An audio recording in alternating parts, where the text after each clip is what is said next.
같이 갈라디아서 1장을 보시도록 하겠습니다. 갈라디아서 1장 13절부터 있는 말씀입니다.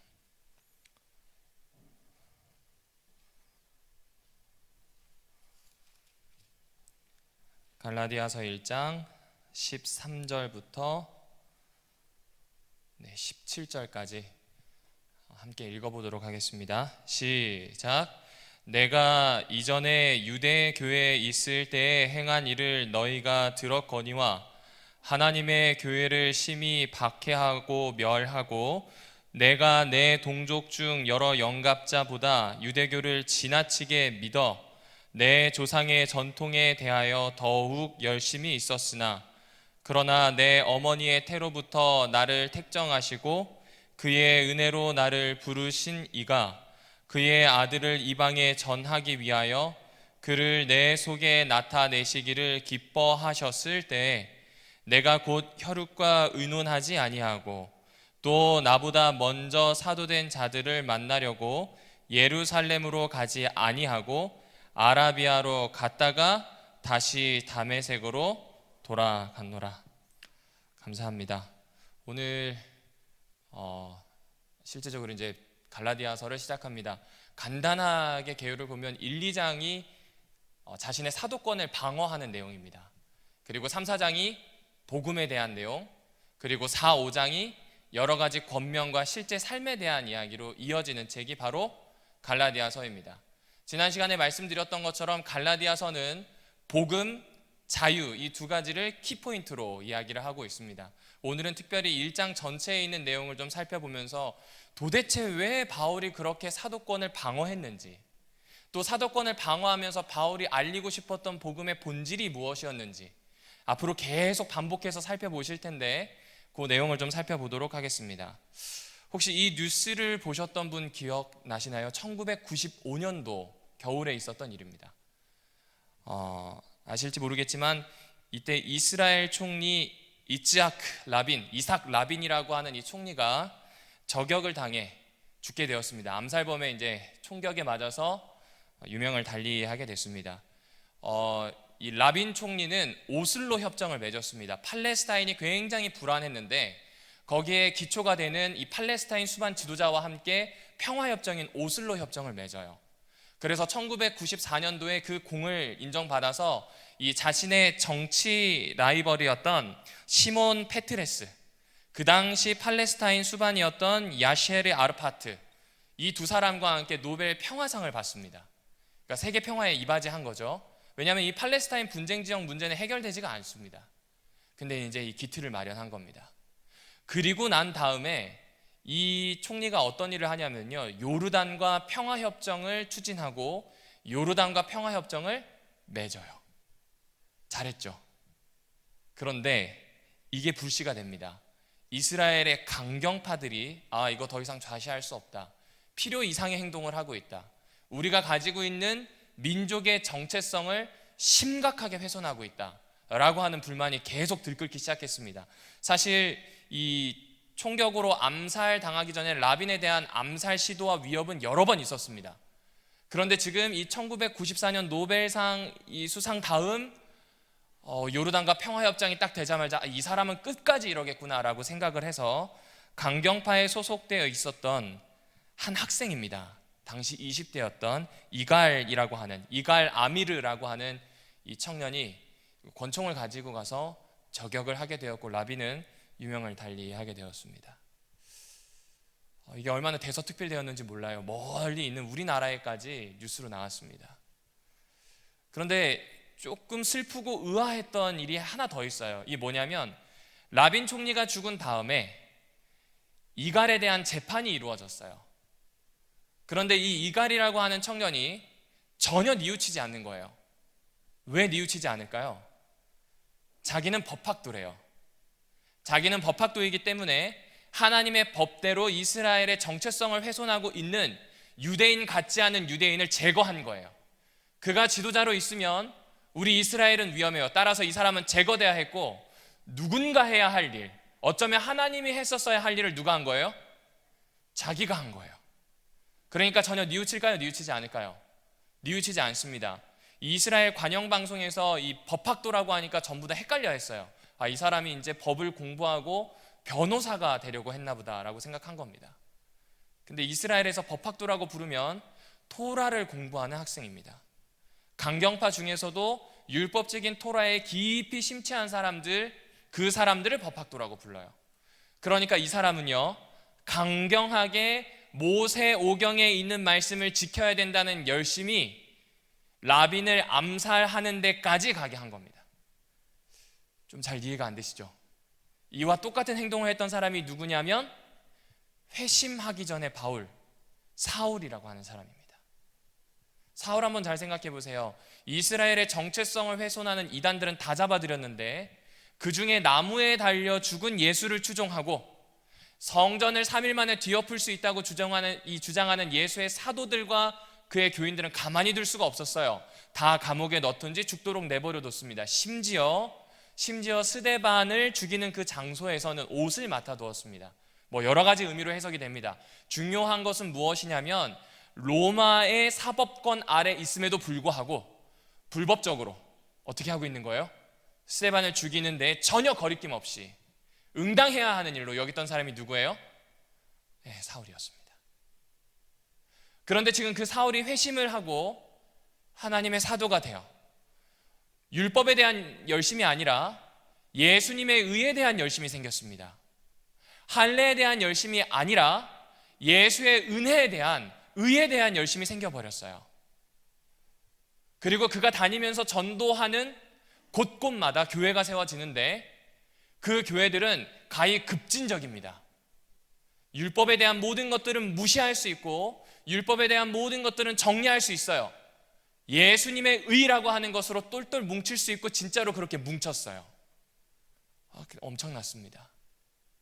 그런데 그런 바울이 있었던 공동체 중에 하나였던 갈라디아 교회에 바울이 회심하기 전, 사도가 되기 전 그 모습을 어느 정도 가지고 있었던 유대파 그리스도인들이 들어옵니다. 이 유대파 그리스도인들의 특징이 뭐냐면 예수님의 의도 중요하지만 더 중요한 게 있었어요. 그들이 보기에 진짜 복음은 뭐예요? 율법이에요. 그러니 그 율법을 강경하게 전달합니다. 너네 그렇게 해봤자 2등 시민밖에 되지 않는다.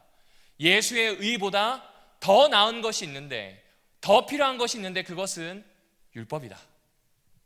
다른 복음을 이야기하기 시작한 겁니다.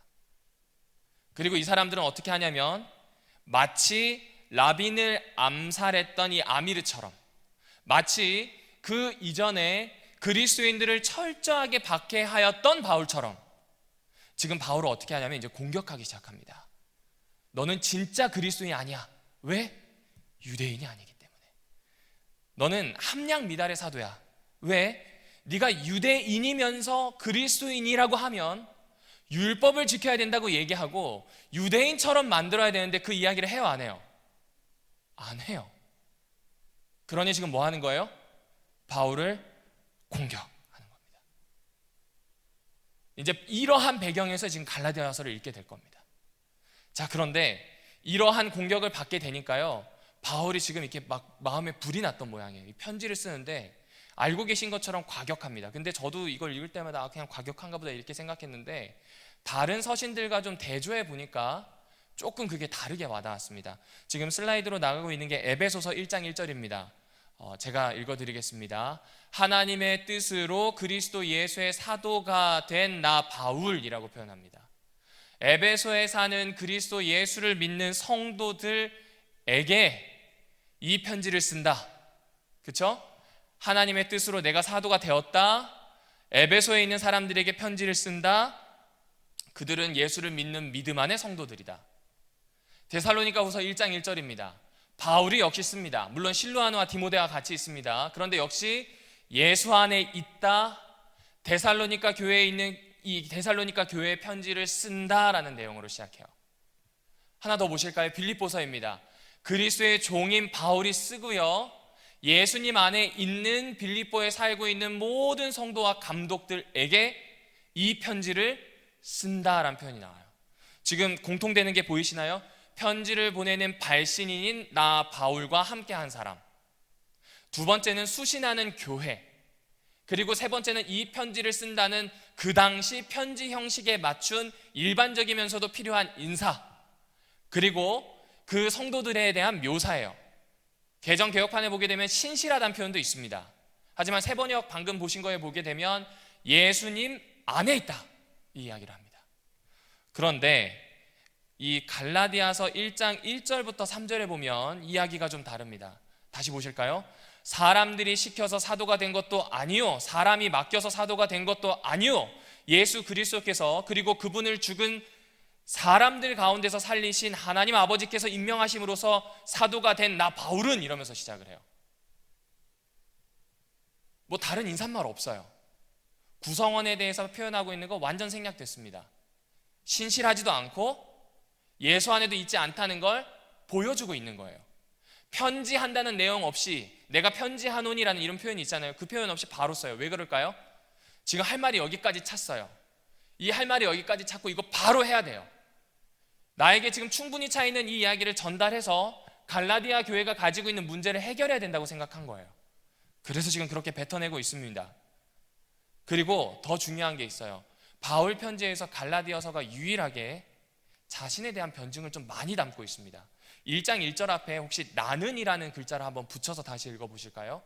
나는 사람들이 시켜서 사도가 된 것도 아니요 라고 시작합니다. 그러니까 지금 단도직입적으로 얘기하는 거예요. 너희들 내가 사도가 아니라고 하는데 나는 사람이 시켜서 사도가 된 것도 아니야, 나는 하나님이 시켜서 사도가 된 거야 라는 이야기를 하는 겁니다. 그럼 뒤집어서 생각해 보면 갈라디아에서 일어난 다른 복음을 전하는 무리들, 거짓 교사라고 통칭하겠습니다. 앞으로 이렇게 설교 시간마다 거짓 교사라고 이야기할게요. 이 거짓 교사들이 하는 이야기의 핵심은 너의 사도권은 완전하지 않다, 너의 사도권은 인정할 수가 없다. 왜요? 다시 말씀드리지만 유대인이면서 그리스도인인데 왜 율법이라는 복음을 전달하지 않는 것이냐라고 이야기하고 있는 거예요. 그러니 바울은 지금 거기에 대해서 뭐 하고 있는 거예요? 대응하고 있는 겁니다.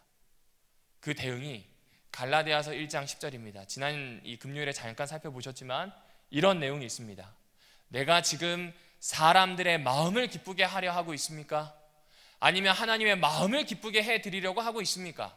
아니면 사람의 환심을 사려고 하고 있습니까? 내가 아직도 사람의 환심을 사려고 하고 있다면 나는 그리스도의 종이 아니래요. 그러니까 지금 바울이 왜 이런 이야기를 하는지 이해되시죠? 이 사람들이 공격하고 있어요. 그런데 이 내용을 보면요, 조금 더 발견할 수 있는 게 있습니다. 지금 이 사람들이 바울의 복음에 대해서 공격했다는 이야기가 있어요, 없어요? 없습니다.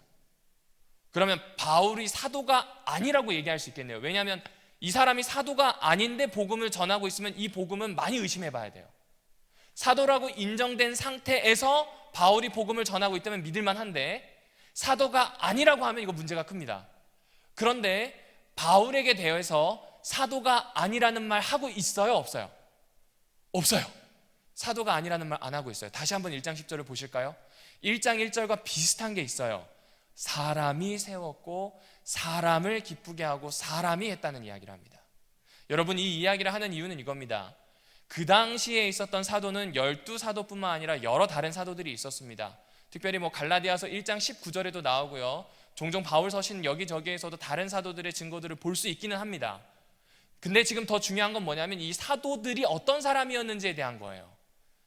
사도행전 1장 21절부터 26절에 보면 유다가 죽은 다음에 마띠아를 우리 교회의 새 사도로 세우는 장면이 나와요. 그런데 새 사도로 세울 때에 조건이 있어요. 첫 번째, 예수께서 부르셔야 해요.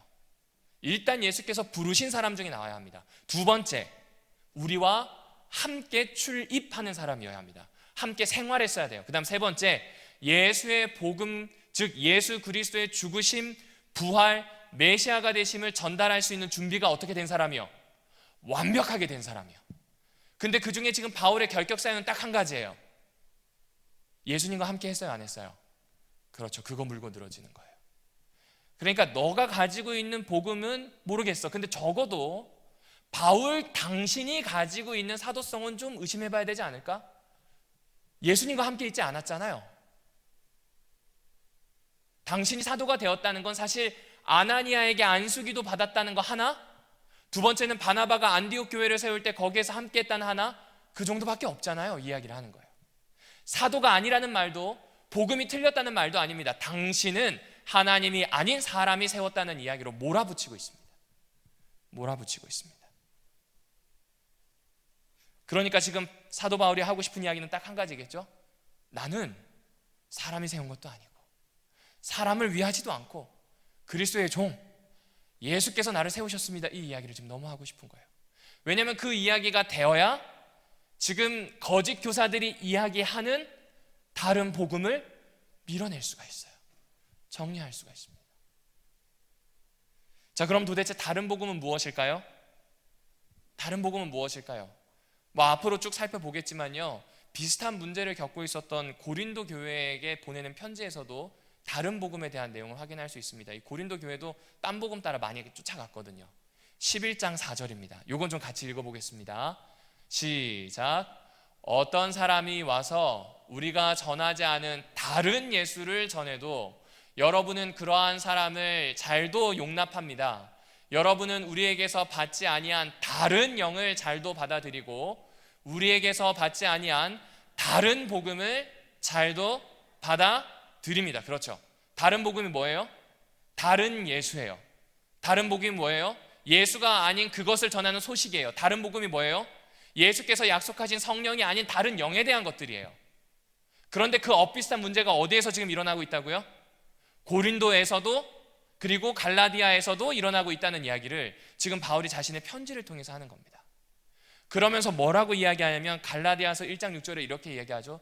너희가 다른 복음을 쫓아서 속히 떠나는 것이 내가 참 이상하다. 속히 떠난다라고 하는 이 표현을 봤더니 타령하는 겁니다. 군인이 자기 진영이 있지 않고 지금 어떻게 하는 거예요? 타령하는 거예요. 바울은 지금 하고 싶은 이야기를 마치 눈에 그리는 그림 언어로 이야기하고 있어요. 예수 그리스도의 의, 예수님 한 분만 된다는 그 은혜, 이 진영 안에 있었어요. 갈라디아 교회가 예수님의 의라는 이 진영 안에서 아주 굳건히 서 있었습니다. 그런데 할례라고 하는, 복음에다 할례가 필요하다고 하는 다른 복음을 쫓아서 그 진영에서 벗어나게 된 거예요. 완전히 이탈하게 된 겁니다.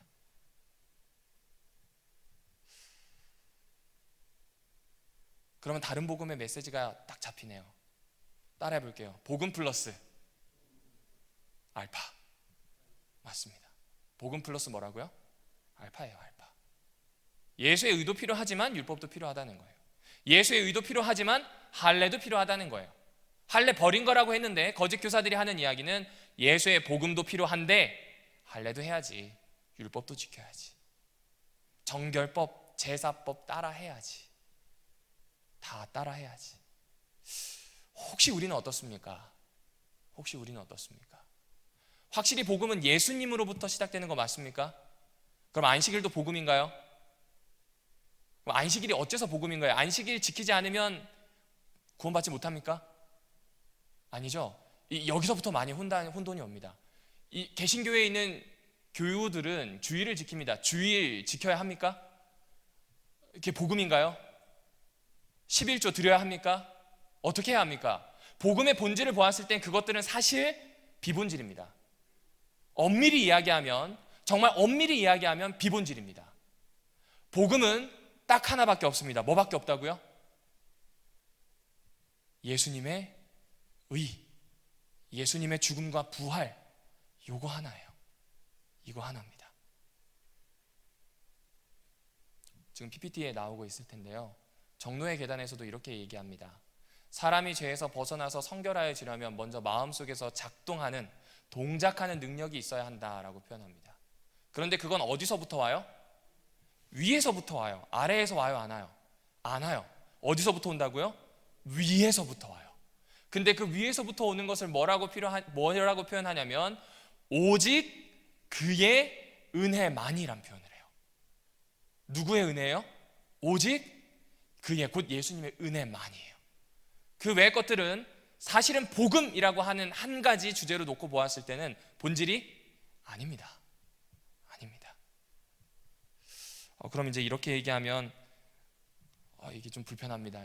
왜냐하면 우리가 가지고 있는 교리들도 있고요. 또 이 이야기를 듣고 있을 또 다른 어떤 생각을 가지고 계신 분들은 각자 가지고 계신 생각이 있을 텐데 이 뭐지? 근데 바울은 분명히 얘기해요. 예수님의 의, 예수님의 믿음, 그리고 예수님의 삶, 아무튼 예수님의 의, 예수님의 은혜 빼고는 다 복음이라고 아니라고요? 아니라는 거예요. 아니라는 겁니다. 그러면 어떻게 우리의 신앙에서 이루어지는 윤리적인 문제들, 11조, 안식일 이런 부분들을 생각해 볼겠습니까? 제가 고민하다가 찾아보니까 이 성경 신학 자료 우리 교회에서 나왔습니다. 믿음으로 말미암는 의에 대한 재림교회 시각 제한 없는 구원 중에서 이 앞부분에 있는 내용을 좀 따게 됐습니다. 거기에 이런 내용이 있습니다. 사실 재림교회가 견지하고 있는 가장 중요하고 차별적인 가르침은 안식일이나 재림사상 또는 영혼 멸절설 등이 아니라 균형 잡힌 믿음으로 말미암는 의의 기별입니다. 중약하고요.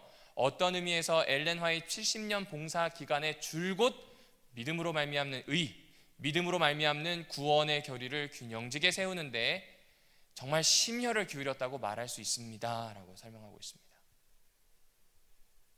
자, 그럼 이제 연결할 수 있는 끈이 보이나요? 아직은 보이지 않습니다. 그런데 연결할 수 있는 끈을 갈라디아서 1장 3절에서 찾게 되었습니다. 갈라디아서 1장 3절입니다. 같이 읽어보겠습니다. 시작. 우리 아버지 하나님과 주 예수 그리스도께서 내려주시는 은혜와 평화가 여러분에게 있기를 빕니다. 바울이요, 웬만한 편지서에서는 이 인사를 계속합니다. 은혜와 평화가 있었으면 좋겠대요. 그런데 이건요, 그냥 단순한 인사말이 아니라 바울이 가지고 있는 복음의 개념을 잘 요약해 놓은 인사말입니다. 은혜는 복음의 시작입니다. 평화는 복음의 열매이자 결과입니다. 그렇다고 한다면 확실히 우리는 예수 그리스도로 말미암는 은혜, 예수님의 의로 시작합니다. 다른 거 필요 없습니다. 이때는 안식일 이런 거 하나도 필요하지 않아요. 우리에게 진짜 필요한 건 뭐라고요? 예수님이에요. 그런데 복음의 끝은 어디에 가 있어요? 평화에 가 있습니다. 신앙의 이치가 은혜라면 삶의 도리가 평화입니다. 따라서 신앙의 이치가 복음이라고 하면 그 이외에는 우리가 가지고 있는 교리들, 안식일, 11조 이런 것들이 사실은 복음 안에서 설명되고 귀결시켜야 하는 부분인 겁니다. 그럼 안식일을 생각해 볼까요? 다른 사람들, 이 당시에 있었던 다른 민족들은요, 그냥 살았어요. 리듬이라는 게 없어요. 물론 사계절을 따라 살겠죠.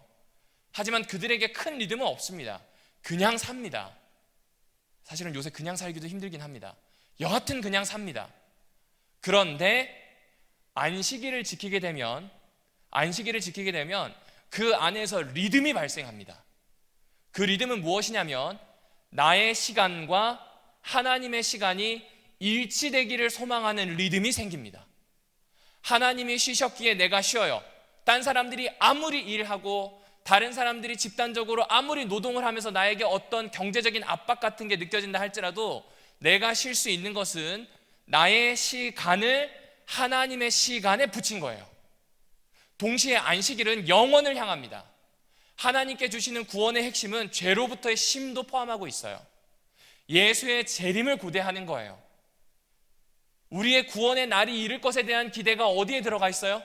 안식일이라고 하는 리듬에 들어가 있습니다. 그런데 이것이 복음이 없다면 사실 그 의미를 찾기가 너무 힘듭니다. 너무 힘듭니다. 두 번째입니다. 음식 한번 생각해 볼까요? 재림교인 생각하지 않고 그 당시 유대인들을 생각해 보겠습니다. 유대인들은 코시에르라 그래서 따로 이 고기를 먹는 방법도 있고 음식을 정결하게 해서 먹는 방법이 있대요. 일반적인 이방 사람들은 막 먹었어요. 근데 이들은 구별해서 먹었습니다. 그리고 그 구별해서 먹었던 핵심이 뭐냐면 하나님이 말씀하신 딱 그 한가운데서 살겠다는 고백이었대요. 예를 들어 볼까요? 하나님이 먹어라 먹지 말라고 한 그 구별 있잖아요. 레위기 11장 안에 있는 그 내용을 잘 보게 되면 대부분 이 물속에 사는 애들은 물 표면에 살거나 물 바닥에 살지 않는데요. 중간에 산답니다. 땅 위에 사는 아이들 중에서는 아무거나 먹지 않고 깨끗한 걸 먹는 아이들, 하늘에 나는 아이들도 마찬가지래요. 하나님의 말씀, 하나님이 이야기하는 의지 한가운데에 있는 것들, 그걸 먹어요. 그리고 그걸 내가 지금 뭐 하는 거예요? 선택하는 거예요. 건강에 대한 메시지가 있겠죠. 하지만 더 큰 의미는 내가 지금 나에게 은혜를 베풀어 주신 그분의 말씀을 쫓아서 한가운데, 그분의 말씀하신 그 뜻 한가운데, 좌로나 우로나 치우치지 않고 딱 예수님 보는 그 한가운데 살겠다는 이들의 결심이 뭐였어야 했던 거예요? 정결법, 음식법이어야 했던 겁니다. 그런데 이제 그걸 가지고 이방인들은 이걸 먹고 이렇게 판단을 해버린 거죠. 할례는 어떻습니까? 다른 사람들은 성이 장난거리입니다. 뭐 그럴 수도 있어요. 사고가 있을 수도 있고요. 그런데 이스라엘은 할례를 행하면서 오래된 하나님의 약속을 기억합니다. 물론 우리는 지금 할례를 행할 필요가 없습니다. 그런데 한 가지 분명한 건 이 오래된 약속의 의미가 생명에 있다는 것은 분명합니다. 생명에 있습니다. 신명기 10장 16절에 보면 이렇게 이야기합니다. 사실 할례를 받더라도 어디에 받으라고요? 마음에 좀 받으래요. 그리고 예레미야 4장 4절에도 이야기합니다. 제발 마음의 포피를 잘 베어내래요. 그 마음의 포피를 잘 베어내는 건 뭐냐면 생명이 하나님께 있으니, 지금 성경절에 나오는 것처럼 하나님의 말씀에 순종하라고 하는 그 의미를 여기 담고 있는 겁니다. 그러니까 우리가 하나님의 말씀을 순종한다, 하나님의 복음대로 산다고 했을 때 우리가 가지고 있는 교리들을 재해석할 필요가 있는 겁니다. 있는 겁니다. 그리고 충분히 그렇게 하도록 만들어 두셨어요. 신앙의 이치가 있으면 삶의 도리를 향하도록 말입니다. 그러면 그렇게 보면 지금 화면에도 나오고 있겠지만 복음은 예수님만으로 충분합니까? 충분하지 않습니까? 충분합니다. 충분하고도 넘치고도 남습니다. 그 이야기를 해주고 있습니다. 그러므로 사랑하는 우리 별내교회 성도 여러분들이시여, 갈라디아서를 읽을 때, 또 특별히 성경을 읽으실 때 복음이라고 하는 관점으로 읽기를 도전해 주시기를 구합니다. 그건 다른 것이 아닙니다. 예수님 하나로 이 모든 것이 해결되었음을 아는 거예요. 그리고 이것을 내 삶의 도리로 가져갈 때에는 면밀하고 조심스럽게 원래 그때의 의미, 오늘날 적용해 볼 수 있는 의미를 생각해 주시면 좋겠어요. 언제까지 50년 전, 60년 전 이야기를 할 수는 없습니다. 그것이 나쁘다는 것이 아니에요. 늘 생각하고 숙고하고 성찰하고 가져오지 않으면 남의 것이 되기 때문에 그렇습니다. 멀리 떨어져 있는 누군가의 문제가 아니라 오늘 나의 문제예요. 그렇기 때문에 복음은 예수님만으로 충분하다는 것, 그렇기 때문에 그 예수님을 모시고 내 삶으로 들어오고 그분이 설명하시는 삶의 도리를 향해 나아가는 그런 귀한 결심이 오늘 이 저녁에 함께 있게 되었으면 좋겠습니다. 그리고 오늘의 본문이죠, 갈라디아서 1장 13절부터 14절입니다. 바울은요 이제 무엇을 하냐면 지금까지 이야기했던 다른 복음이 아니라 진짜 복음, 예수님만으로 충분합니다 라고 하는 이야기를 이제 자신의 사도권을 변증하면서 이야기를 해요. 그런데 자신이 사도가 되기 전에 어떤 사람이었는지를 13절과 14절에선 이렇게 이야기합니다. 이 사람은 뭐라고 이야기하냐면요, 유대교회에 있을 적의 한 행동들에 대해서 이야기해요. 하나님의 교회를 몹시 박해했어요. 그리고 14절, 동시대를 살고 있는 사람들보다 조상의 전통에 완전 심취해서 엄청 열심을 냈던 사람이라고 표현합니다. 여기서 핵심 키워드는 두 가지입니다. 하나는 유대교와 열심입니다. 유대교는요 종교만을 의미하지 않습니다. 당시의 유대교는 이 민족의 정체성입니다. 이스라엘 유대인이라고 하는 이 사람들의 정체성이에요. 그리고 이들은 이 정체성을 지키기 위해 최선을 다했습니다. 마치 제가 서두에 말씀드렸던 이갈처럼요.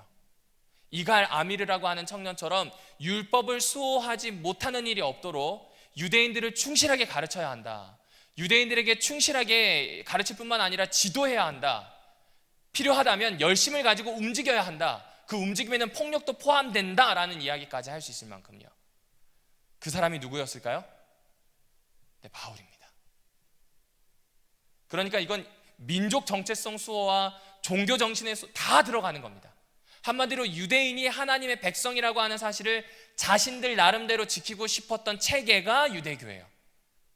그런데 그 유대교에서 열심을 냈답니다. 원래 열심은 마음을 깊이 기울이는 것이에요. 그런데 상상을 해보십시오.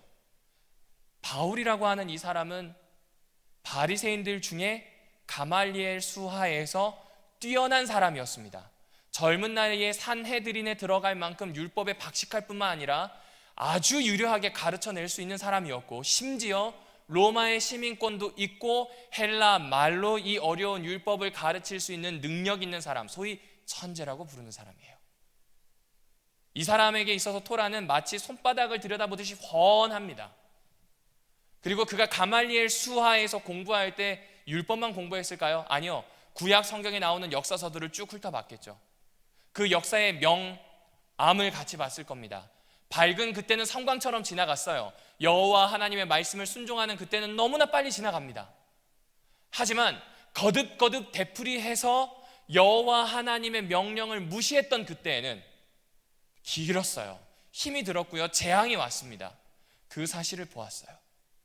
과연 우리에게 희망이 있을까 생각하지 않았을까요? 그런데 이 똑똑한 친구가 민수기에서 하나를 보게 됩니다. 민수기에 보게 되면 이 비느하스라고 하는 제사장이 등장합니다. 발락이라고 하는 모압의 왕이 이제 이 광야의 여정을 거의 마친 이스라엘 백성이 자기 땅 근처에 오게 되자 두려워해요. 내 나라가 망하지 않을까? 그래서 이 이스라엘 백성을 저주하기 위해서 누구를 부르냐면요, 발람을 불러요. 근데 발람이 예언할 때마다, 저주를 해야 되는 말을 쏟아내야 할 때마다 축복밖에 안 하는 거예요. 이제 나에게 희망이 없다. 어떡하냐? 발람과 발락이 서로 이렇게 막 이야기를 합니다. 그 이야기를 하던 와중에 꾀를 내는데 미디안, 모압 지방에 있는 여인을 아주 이렇게 무리로 만들어서 이스라엘 사람들에게 보내라는 거예요. 그러면 이들은 음행을 할 거래요. 이들에게 음행은 큰 의미가 있습니다. 이들은 하나님과 약속을 했어요. 한 분 하나님을 섬기겠다는 것을 한 남자가 한 여자와 살겠다고 하는 약속으로 십계명 안에 심어놓은 사람들이 이스라엘 백성이에요. 요거 깨면 자연스럽게 우상 숭배 넘어갈 수 있다는 거예요. 실제로 그런 일이 일어났나요? 일어났습니다. 그래서 어떤 일이 일어나냐면 지금 이 민수기 25장 6절에서 8절에 보시면 전염병이 발생합니다. 여기저기에서 사람들이 죽고 울부짖고 난리가 났어요. 그런데 그때 마침 이스라엘의 한 남자가 모압 여인을 데리고 자기 천막으로 들어가는데 모세와 아론과 이 장로들과 모든 회중이 보는 앞에서 백주대낮에 그 짓을 하는 겁니다. 이때 비느하스가요, 어떻게 하냐면 자기 장막에 가서 창을 뽑아와요. 비느하스는 제사장입니다. 이 제사장 비느하스가 창을 뽑아서 어떻게 하냐면 그 천막 안에 들어가서 엉겨붙어 있는 두 남녀의 배를 꿰뚫어 버립니다. 둘 다 어떻게 했을까요? 죽어요. 그리고 그 소식이 전해지자 모든 음행이 스탑됩니다. 동시에 여호와 하나님께서 뭐 하셨냐면 더 이상 전염병으로 이스라엘을 괴롭히지 않으셨어요. 이것이 바로 이스라엘 사람들이 이해하는 열심이라는 단어가 탄생하게 된 배경입니다. 민수기 25장 11절, 제사장 아론의 손자 엘르아살의 아들 비느하스가 나의 질투심으로 질투하여, 이 질투가 뭐냐면 이 지금 갈라디아에서 이야기하고 있는 열심과 똑같은 단어, 질레테스라고 하는 단어입니다. 이스라엘 자손 중에서 나의 노를 돌이켜서 나의 질투심으로 그들을 진멸하지 않게 하였다라고 표현합니다. 시편은요, 이 사건에 대해서 비느하스가 심판을 집행했고 길이길이 남을 의로 인정되었대요. 그럼 이걸 읽은 바울은 어떤 생각을 할까요? 우리 스승님처럼 하면 안 되겠다는 생각이 들겠죠. 왜냐하면 우리 스승님은 그 얘기했어요. 베드로와 요한이 전하고 있는 이 도가 틀리면 지네끼리 망할 거고 맞으면 흥왕할 텐데 그거 하나님이 하시는 일인데 우리가 건드릴 필요가 무엇 있는가? 거리를 두었거든요. 그런데 바울이 보기에는 그렇게 거리 두어서는 안 돼요. 나사렛 이단은 다 없애야 합니다. 그래서 선택을 하죠. 사람을 잡아들이고 죽이는 일에 거리낌 없이 앞장서기 시작합니다. 이 열심은 또 다른 사람에게서 볼 수 있습니다. 누구일까요? 엘리야입니다. 엘리야는 열심히 대단한 사람이라고 표현합니다. 한글 번역에서는 열심히 특심하다고 표현합니다.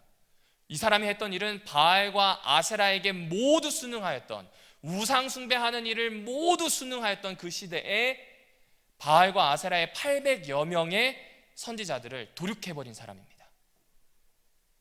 그리고 하나님은 그걸 의로 여기셨어요. 이런 배경을 보았어요. 그럼 바울의 생각엔 어떨까요? 이 열심이 너무 중요한 거예요. 버릴 수가 없어요. 그런데 바울이 그 열심을 가지고 다메섹으로 가다가 누구를 만나요? 예수님을 만납니다. 그리고 예수님을 만나게 되면서 바울은 이제 자기가 왔던 길이 잘못되었음을 알게 됩니다. 그리고 잘못되었음을 알게 된 바울은요, 갈라디아서 1장 17절에 보면 나는 곧 바로 아라비아로 갔다가 다메섹으로 갔다는 표현이 나와요. 다시요, 곧바로 어디로 갔다고요? 다메섹으로 가지 않고요, 곧바로 아라비아로 갔다가 다메섹으로. 이거는 사도행전 9장에 나오는 내용과 좀 차이가 있습니다. 왜냐하면 곧바로 다메섹으로 들어간 것처럼 사도행전에서는 이야기해요. 사도행전은 그렇게 이야기하는 이유가 있어요. 한 두루마리 안에 들어가기 때문에 지금 설명하고 싶은 사건만 이야기해야 됩니다. 핵심이 무엇이냐면 바울이 바뀌었다, 그리고 바울이 복음을 전하다가 어쩔 수 없이 예루살렘으로 피했다라고 하는 그 사실을 얘기하고 싶은 게 사도행전입니다. 그런데 지금 이 갈라디아서는 바울의 자전적인 고백이에요. 그가 어떻게 회심하게 되었는지를 설명할 때 굳이 곧 바로 아라비아로 갔다는 이야기를 넣고 있습니다. 이거는 지금까지 이야기를 쫓아왔을 때 아주 이렇게 쉽게 생각할 수 있습니다. 엘리야처럼 특심했고 비느하스처럼 열심이었던 사람이에요.